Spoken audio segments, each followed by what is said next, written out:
It's Thursday. Wow. Getting started off to a rough start. I thought I was going to say this is Wednesday. My name is Stuart. Welcome to A Flawed Man of God. And we are going to start tonight's cast with me making mistakes on what day it is. So hope you all are doing well and a little bit more organized mentally than I am tonight. But who am I? My name is Stuart Davis. I'm a nobody. I'm a deacon at a small church just outside of Richmond, Virginia. I'm not a pastor, not a biblical scholar, haven't been to seminary. I'm not trying to get you to join my congregation, and I'm not trying to get you to donate to any special cause. What I am here to do is provide exposure, some insight, just give you a look into the mind of me, an average, regular, everyday Christian who has spent his entire life in the faith, and giving you my thoughts and opinions and impressions on many issues, both directly affecting Christianity and some indirectly, because everything affects us to one level or another, and it has to do with, oh, look, what is going on with the focus tonight? I did that. I threw that off for some reason. Odd. Anyway, all issues affect us some way or in some way or another in regards to our faith. Some big, and some small. Now, having said that, what I'm doing with this particular series is a read-through of the Bible. We're going through the Bible chapter by chapter, just giving some impressions as I read through it. I've read through it before, but sometimes when you read through things more slowly, more carefully, and all, in order, in sequence, things hit you differently. And when I'm doing it out loud and kind of pondering it in front of an audience, might be give some different impressions as well. We all get different things out of the Bible, but it is important always to remember the fundamentals. And you'll hear that spoken about on this live stream many times, and not just from me, but from other folks that I have on. Now, if you were here last night, you got an awesome show. If you have watched last night's interview with Kristen Gupta, you got an awesome interview. I think she did a great job. Kristen is a great personality, great person to have a talk with, and she does have 3 books for reading. I haven't read them myself. My wife has. She says they're awesome, and I can tell you the author is great. And she's been through a lot, and kept her faith. So that's alone is worth giving it a look. You can go to her website. I think it's kristenbeal.com. You can look it up on a search engine. It'll come right up. It did so for me. And if you go back to that episode, you will see her Instagram, and you will find her Facebook page as well, and the website where you can buy her books. And I say that as I'm not trying to get you to donate to some special cause, but this is me reaching out to you guys as something that can affect you, because I'm not telling you to buy it for any reason other than you might get some insights, some help, maybe something spiritually will move you, or maybe you just want to read a positive tale of something real and tangible, where somebody has really gone through something debilitating and come out on the other side, perhaps better for it. Not say that you wouldn't, but we don't know why sometimes we are put into the situation that God puts us in. I posted on the Flawed Man Facebook page yesterday about, or today, my old pastor, he had made a talk about, there's a quote that says, God won't put anything in your life that you can't get past. And that's kind of a misnomer. That's not biblically correct. What he did say that's much more true is, God is not going to put you through anything that he can't help you get through. And that all comes down to that. We can be strong. We can be, and especially, me coming from a male perspective, we can be strong and stoic and try to do as much as we can on our own. And there is virtue in that. But at the same time, we also have to, all of us have to realize what our limitations are and how that can, and when we reach those limitations, where do we go? Do we lean on our fellow Christians? Do we lean on God?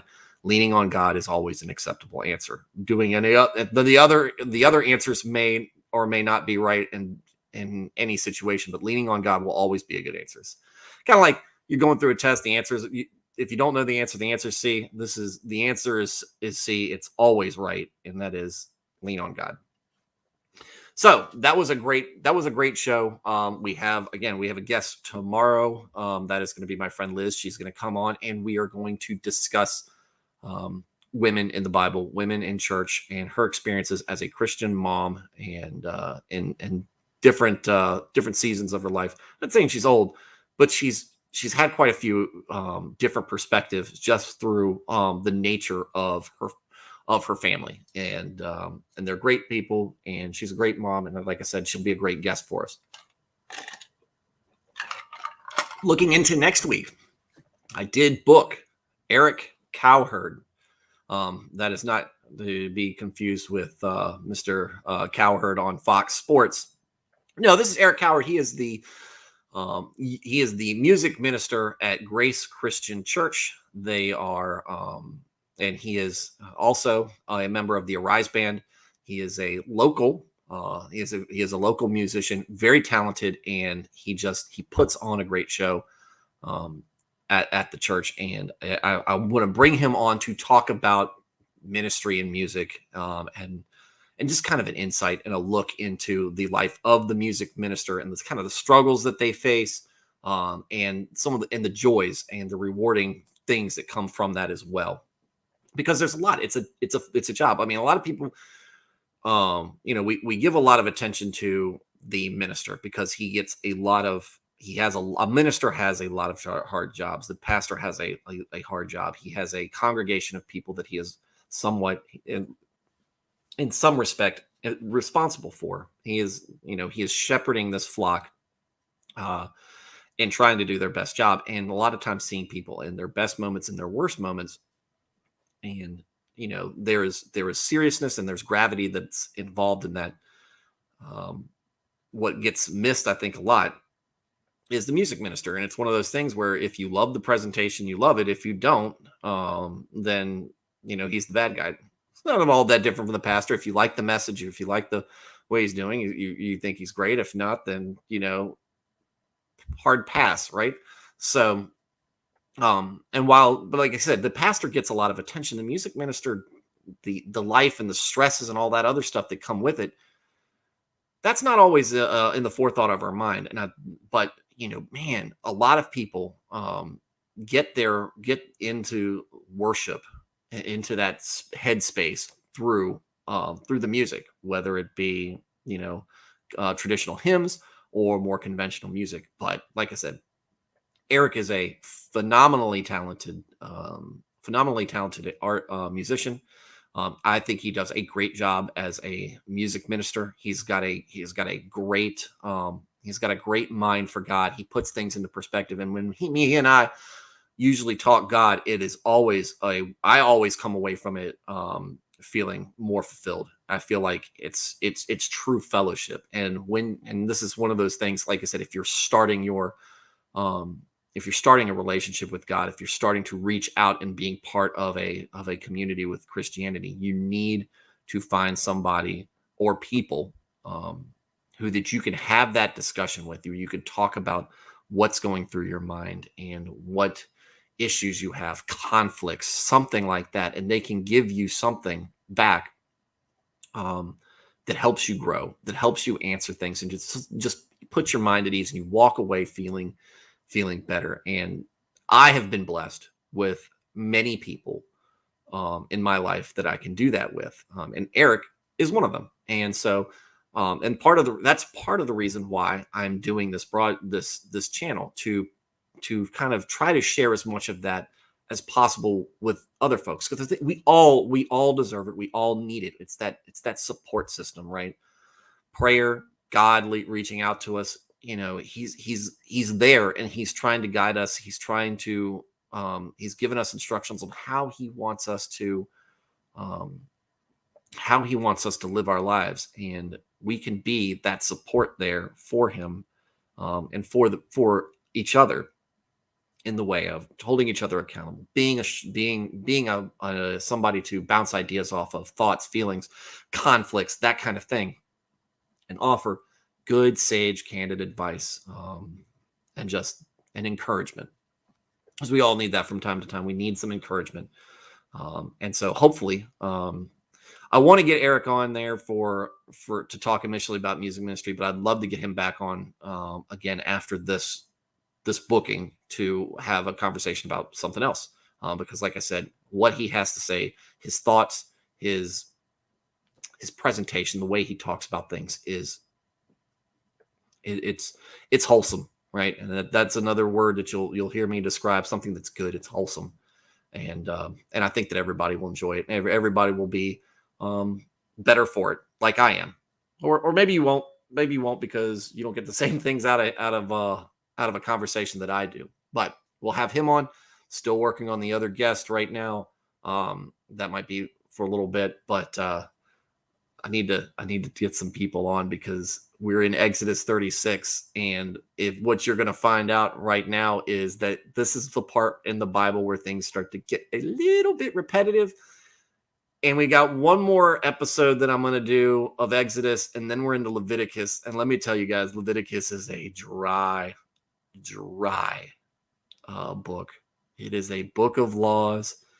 It is a book of rules. It is the book in which people get out of the Bible. People's impressions of the Bible are generally fulfilled. It is a dry book full of rules, right? But if you've been watching these episodes, and if you haven't, I humbly suggest that you go back to the beginning, and you'll find just in Genesis alone, there is plenty of compelling narrative there to pull you in, if you can get past the annoying guy reading it and giving his thoughts on it. Having said that, I want to hear your thoughts on things. So if you like this, if for some reason you like this, if you want to hear more, or if you want to get your opinion across, like, subscribe, comment, follow me on Twitter, follow me on Facebook, follow me on YouTube, a flawed man of God. It's the same name across all three platforms. I guess eventually I'm going to get an Instagram. Ugh, so sick of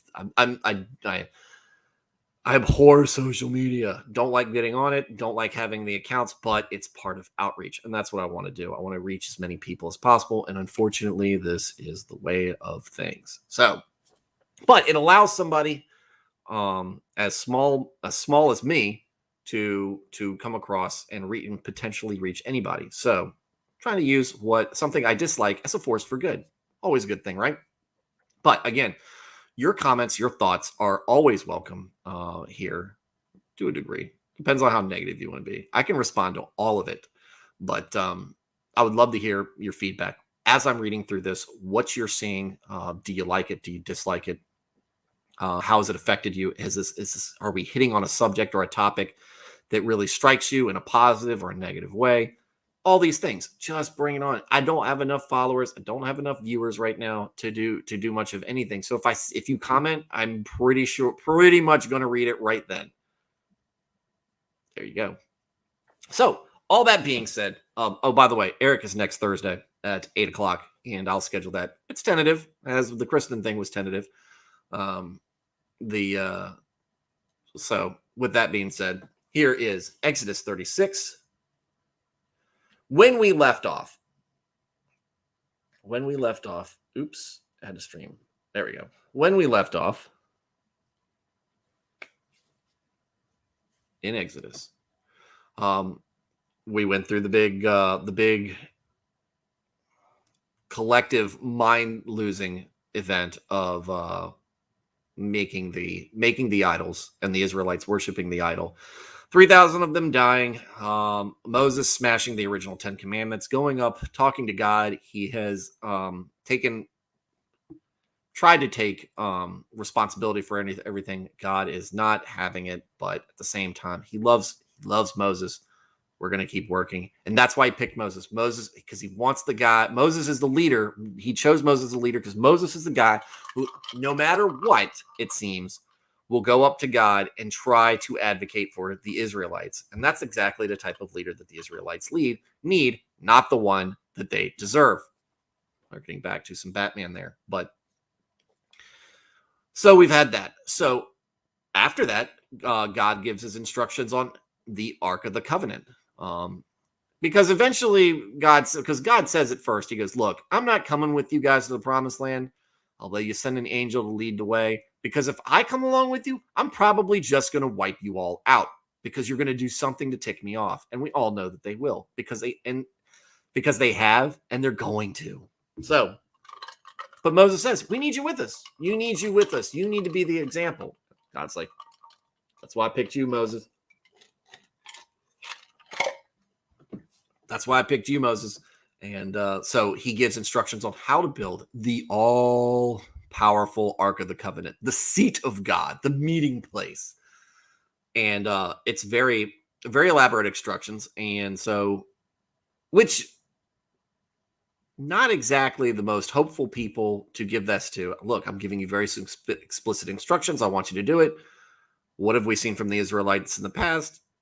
An unwillingness to do exactly what God says. But I think we're going to be pleasantly or unpleasantly surprised. Unpleasantly in the manner that this is going to be a very dry, spoiler alert, it is, part. But part of the reason that I'm reading these is because even in the dry parts, even when I reach these dry parts, we hit little kernels of something that are very insightful and worth discussing.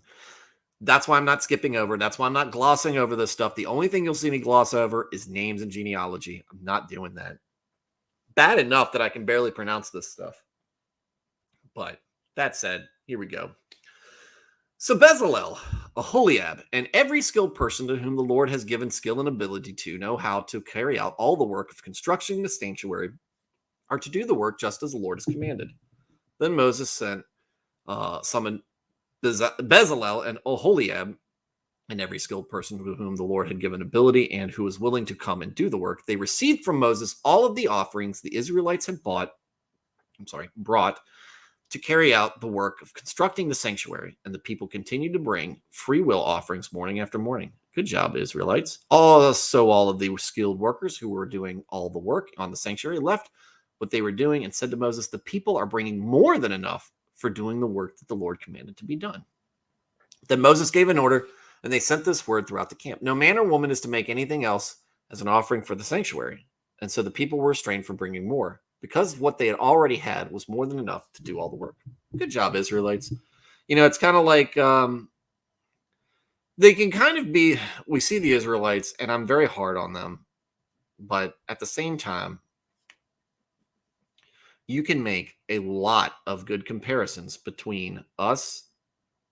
So people were restrained from bringing more, because what they had already had was more. Turn that off. I've been trying to do two things. You can draw a lot of comparisons between the Israelites and the way they behave and us as Americans or Western cultural people, and what we do. How are we? We immediately are faithless. We can't do what we're told, and we take some things for granted. But when the chips are down, a lot of times what you'll see is that we come together. We do the right thing. When we're pressed and backed into a corner, we do the right thing. And, which you'll find out many times, the Israelites do that. They don't do it all the time. There's a lot of times where they're not. And I think maybe that's a little bit of difference between us and us in the U.S. and, like I said, other Western culture nations and societies, how we're a little bit different. I don't know. Maybe that's just me, my hubris as an American. Don't know, but I feel like we're a little bit more diligent in that, but at the same time, we're way more comfortable. We're way more comfortable than they are. We've set up our own. We've definitely set up our own idols, though, too. The tabernacle.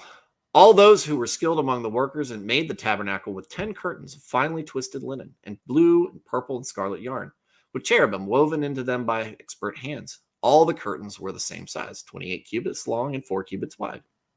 They joined 5 of the curtains together and did the same with the other 5. Then they made the loops of blue material along the edge of the end curtain in one set. And the same was done with the end curtain in the other set. He also made 50 loops on one curtain and 50 loops on the end curtain with the other set, with the loops opposite each other.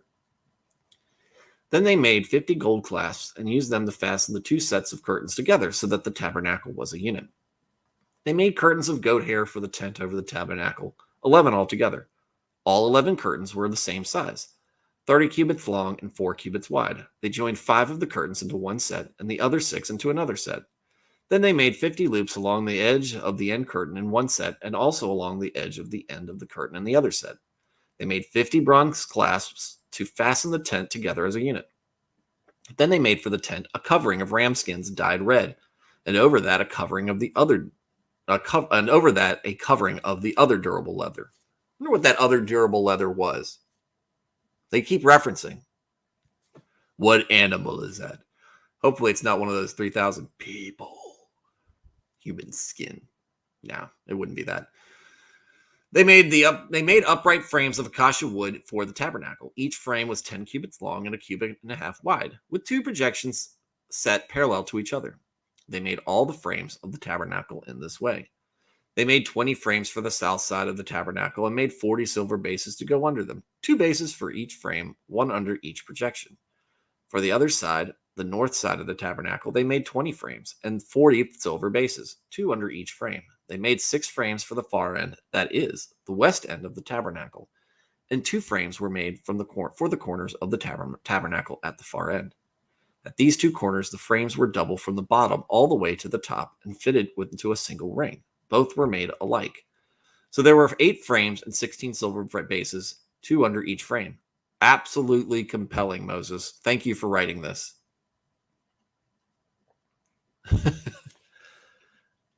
I know where Tolkien gets it from. Mind you, I'm a huge Tolkien nerd. Very nervous about the Amazon remake. I've said it a couple times on social media. I am a Tom Clancy fan, a Robert Jordan fan, and above all,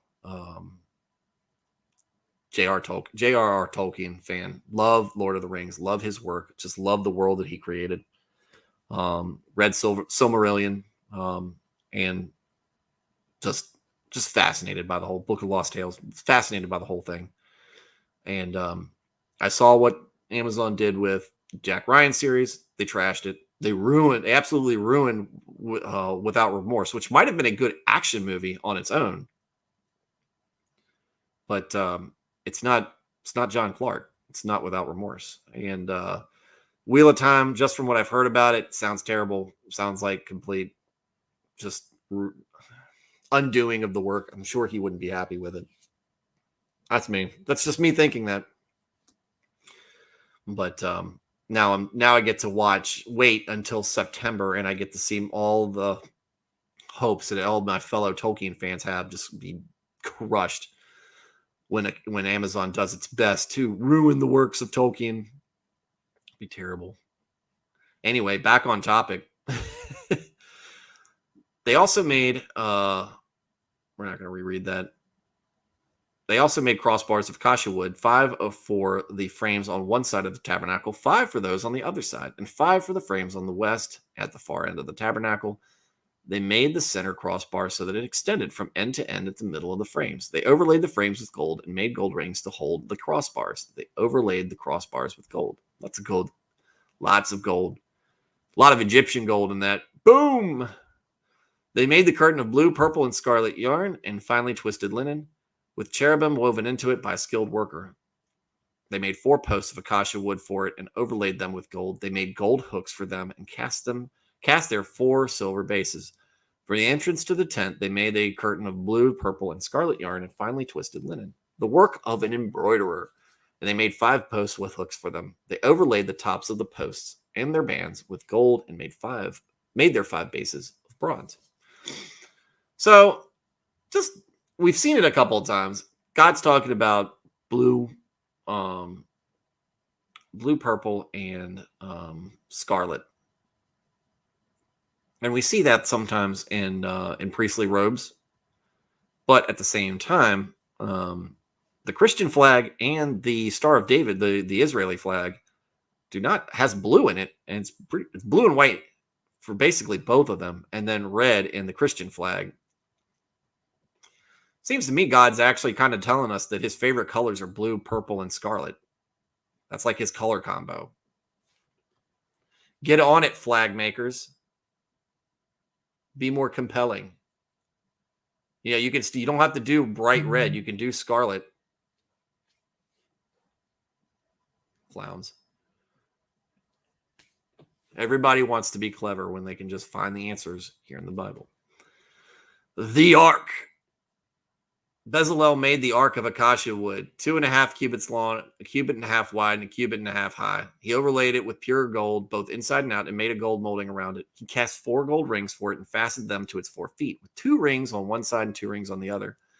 Then he made poles of acacia wood and overlaid them with gold. He inserted the poles into the rings on the sides of the ark to carry it. He made the atonement cover of pure gold, 2.5 cubits long and a cubit and a half wide. Then he made 2 cherubim out of hammered gold at the ends of the cover. He made 1 cherub on one end and a second cherub on the other, and the 2 ends made them of one piece in the cover with the cover. Or at the 2 ends, he made them of one piece with the cover. The cherubim had their wings spread upward, overshadowing the cover with them. The cherubim faced each other, looking toward the cover. I'm not assuming that Bezalel made it to heaven. I guess he has, right? So, or I am assuming that Bezalel made it to heaven. We might find that out be different later. But imagine just bumping into him and be like, hey, getting introduced. Hey, this is Bezalel. Well, who's Bezalel? Because nobody's going to remember this name in 5 minutes after we're done with the stream. Bezalel. Who's he? Oh, yeah. I mean, he was with Moses in the 40 years. Oh, really? Cool. He also made the Ark of the Covenant by hand himself. Damn. The table. They made the table of acacia wood, 2 cubits long and a cubit wide and a cubit and a half high. Then they overlaid it with pure gold and made the gold molding around it. They also made around it a rim a hand breadth wide and put a gold molding around the rim. They cast 4 gold rings for the table and fastened them to the 4 corners where the 4 legs were. The rings were put close to the rim to hold the poles used in carrying the table. The poles for carrying the table were made of acacia wood and were overlaid with gold. And they made from pure gold the articles for the table, its plates and dishes and bowls, and its pitchers for the pouring out of drink offerings. The lampstand. They made the lampstand of pure gold. They hammered out its base and shaft and made its flower-like cups, buds, and blossoms of one piece with them. 6 branches extended from the sides of the lampstand, 3 on one side and 3 on the other. 3 cups shaped like almond flowers with buds and blossoms were on one branch, 3 on the next branch, and the same for all 6 branches extending from the lampstand.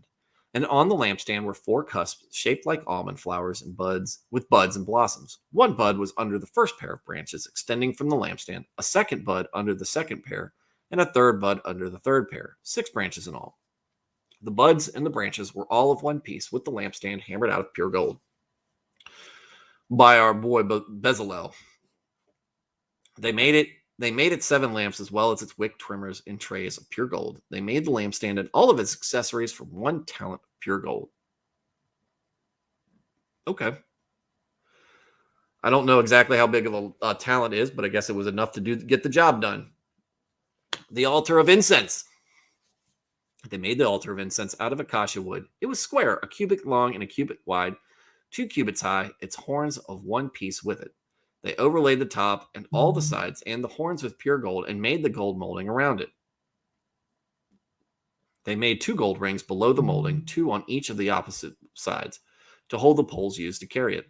They made the poles of acacia wood and overlaid them with gold. They also made the sacred anointing oil of the pure fragrant incense, the work of a perfumer. Who doesn't get their name written in here? Only 2 people get the credit for this. 38. If you've been struggling with this, I understand. Thanks for hanging in there. We haven't found too much to go off of this week tonight, but we might find it in the next one. The altar of burnt offering. They built the altar of burnt offering of acacia wood, 3 cubits high. It was square, 5 cubits long, and 5 cubits wide. They made a horn at each of the 4 corners so that the horns of the altar were of one piece. and they overlaid the altar with bronze. They made all of its utensils of bronze, its pots, shovels, sprinkling bowls, meat forks, and fire pans. They made a grating for the altar, a bronze network to be under its ledge halfway up the altar. They cast bronze rings to hold the poles for the four corners of the bronze grating. They made the poles of acacia wood and overlaid them with bronze. They inserted the poles into the ring so that they could be on the sides of the altar for carrying it. They made it hollow out of boards. My impression is here that you're not supposed to touch the ark at all. Just the poles, please. Basin for washing. They made the bronze basin and its bronze stand from the mirrors of the women who served at the entrance to the tent of meeting. Next, they made the courtyard. The south side was... the courtyard. Next, they made the courtyard. The south side was 100 cubits long and had curtains of finely twisted linen with 20 posts and 20 bronze bases, and with silver hooks and bands on the posts. The north side was also 100 cubits long and had 20 posts and 20 bronze bases, with silver hooks and bands on the posts. On the west end was 50 cubits wide and had curtains with 10 posts and 10 bases with silver hooks and bands on the posts. The east end towards the sunrise was also 50 cubits wide. Curtains 50 cubits long were on one side of the entrance with the 3 posts and the 3 bases, and curtains 15 cubits long were on the other side of the entrance to the courtyard with 3 posts and 3 bases. All the curtains around the courtyard were of finely twisted linen. The bases for the posts were bronze. The hooks and bands on the posts were silver, and their tops were overlaid with silver. So all the posts of the courtyard had silver bands. The curtain for the entrance to the courtyard was made of blue, purple, and scarlet yarn and finely twisted linen, the work of an embroiderer, who doesn't get their name in here. It was 20 cubits long and, like the curtains of the courtyard, 5 cubits high, with 4 posts and 4 bronze bases. Their hooks and bands were silver, and their tops were overlaid with silver. All the tent pegs of the tabernacle and the surrounding courtyard were bronze. Now, I'm making these digs in here. They didn't get their names mentioned like Bezalel did. But look, if it was me, I'd just be happy to be there. Just be happy enough that God picked me to want to be part of building the ark. Because again, central object, central relic in Christianity and Judaism, the Ark of the Covenant.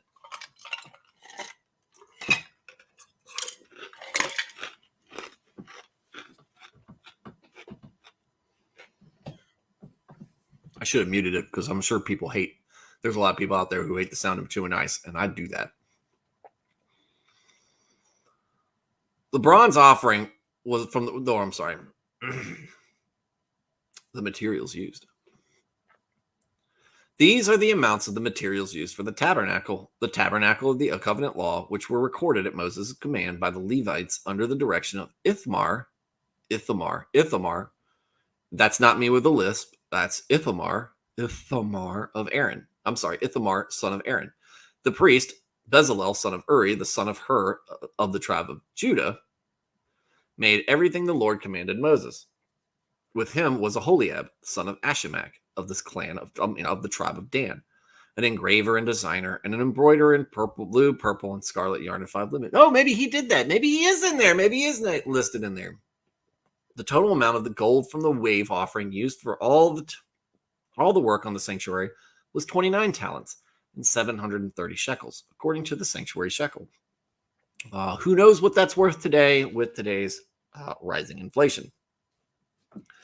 The silver obtained from those of the community who were counted in the census was 100 talents and 1,775 shekels, according to the sanctuary shekel. 1 beka, of course, per person. That is half a shekel, as they are. This is me ad-libbing a little bit in here.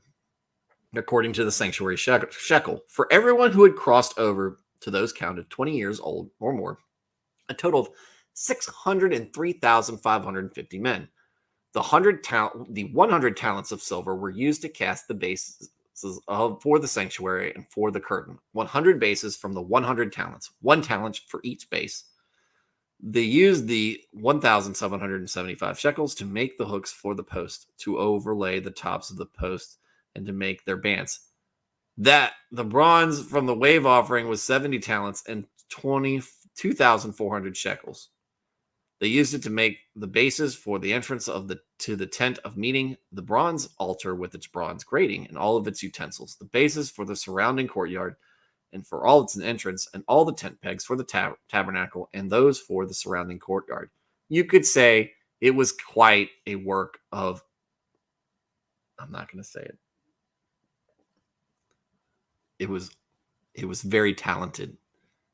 The work was very talented, guys. Get it? Talents.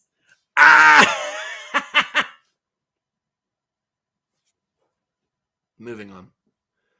That'll end us for today. Next week, tomorrow's Friday. So next week, Monday, we'll be getting into the priestly garments, the duds for the priests. And look, I'm assuming, because I didn't read and I haven't compared and contrasted word for word what God said and what Bezalel did. I guess he did it the right way, or else God would have been like, nope, that's wrong. You're dead. You're dead. You're all this talent. You screwed it up. Had your one shot at the title. You're wrong. Bye. He didn't do that. So Bezalel did have his one shot at the title, and he made the most of it. So tomorrow we'll have our interview with Liz. And after that, we will have that Monday will be a priestly garments. Tuesday night next week will be another conversation with Eric Roland. And who knows where we go from there. Oh, yeah, we got the week of two Erics, Eric Roland and Eric Coward. That'll be awesome. So in the meantime, folks, don't make corny talent jokes like I just did. Or you can. Who cares? I thought it was hilarious. I know the laugh was forced, but I was laughing a whole lot in my head. A whole lot in my head. Don't force laughs like me. Do not do that. It comes off as fake. I hate it because it is fake. I hate it. I hate it. Nothing I hate more than an affected laugh that's meaningless. Boo. Boo on fake laughs. But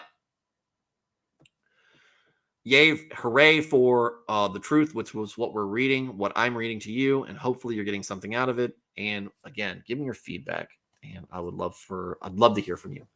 But in the meantime, I'll see you guys on tomorrow night. Have a good evening, good night, and God bless. And broadcast.